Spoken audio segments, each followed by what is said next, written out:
जय श्री राम भक्तों, मकर संक्रांति के दिन गर्भवती स्त्रियों को किस चीज का दान करना चाहिए, कैसे दान करना चाहिए, जिससे कि उनके जीवन में, उनके भविष्य में उज्जवल फल की कामना हो।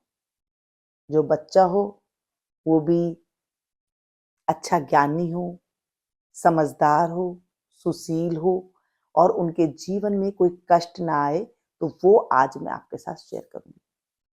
घर में बहू है, बेटी है, दोएता बहू है, ठीक है ना। ऐसे जो भी आपके घर में कोई गर्भिणी स्त्री है, उनको आप नारियल का दान करवाएं। हरा नारियल है तो सबसे बढ़िया है, नहीं तो आप जो सूखा गट्ट आता है वो ले सकते हैं। पानी वाला नारियल ले ले या फिर सूखा नारियल, जो गट्ट आते हैं जिसको हम लड्डू वगैरह बनाते हैं कद्दूकस करके, उनको आप ले लीजिएगा। वो कितने लेने हैं? 15 लेने हैं। एक धर्मराज पोपाबाई का भी हम लेंगे, उसके अंदर 15 आपको नारियल ले लेने हैं या फिर गट्ट ले लेना है। उनके ऊपर आपको रोली से तिलक करना है और मोली बांधनी है दक्षिणा रख के। जितनी आपकी सामर्थ्य है, 11, 21, जितनी आपकी सामर्थ्य है इतनी आप दक्षिणा उसमें रख दीजिए। लगा करके आपको 15 जो आपने गोले लिए हैं उनके ऊपर आपको 3 बार हाथ फेरने हैं। ये कहना है कि भगवान, मेरे गर्भ से भी उज्जवल संतान की प्राप्ति हो। जैसे मैं उजला फल दे रही हूँ, मेरे गर्भ से भी उजला फल की प्राप्ति हो। ऐसे हमारे बड़े बुजुर्ग कराया करते थे। मैं वही बातें आपको बताती रहती हूँ, वही बातें आपके साथ शेयर करती रहती हूँ जो हमारे बड़े बुजुर्ग किया करते थे।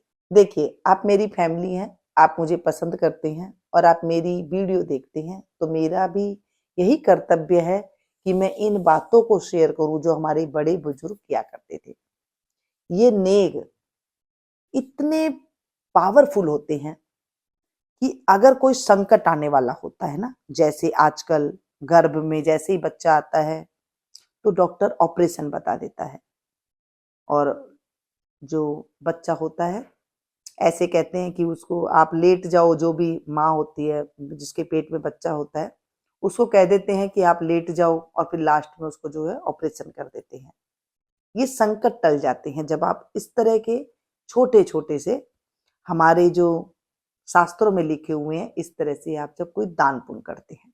बच्चे में अगर कोई ग्रह की कमी होती है, जब बच्चा हो जाता है उसके बाद उसे कोई रोग पीड़ा हो जाती है, तो जो ग्रह पीड़ा होती है वो भी इन चीजों से निकल जाती है। पहले के जमाने में जो हमारे बड़े बुजुर्ग नानी दादियां हुआ करती थी, तो वो इस तरह ही करवाया करती थी।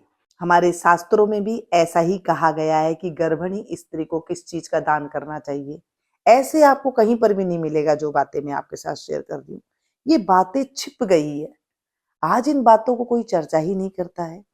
आज आपने देखा होगा 80% जो केस है वो ज्यादातर ऑपरेशन ही होते हैं, या फिर बच्चे की कोई प्रॉब्लम हो गई है ऐसे आ जाता है। तो ये क्यों होता है? क्योंकि आजकल हमने इन चीजों को छोड़ दिया है, ये कह करके कि हम किसको दान देंगे, क्या करेंगे, कोई लेता नहीं है, कोई बड़े का कुछ नहीं है। ऐसे नहीं है, आपको इन चीजों का दान कराना होता है। आप कितने पढ़ ले लिख ले, लेकिन जब कोई दुविधा आती है ना घर में, तब कोई साथ नहीं देता है। कोई जो आधुनिक हम बन रहे हैं उसमें कोई भी आधुनिकता काम नहीं आती है।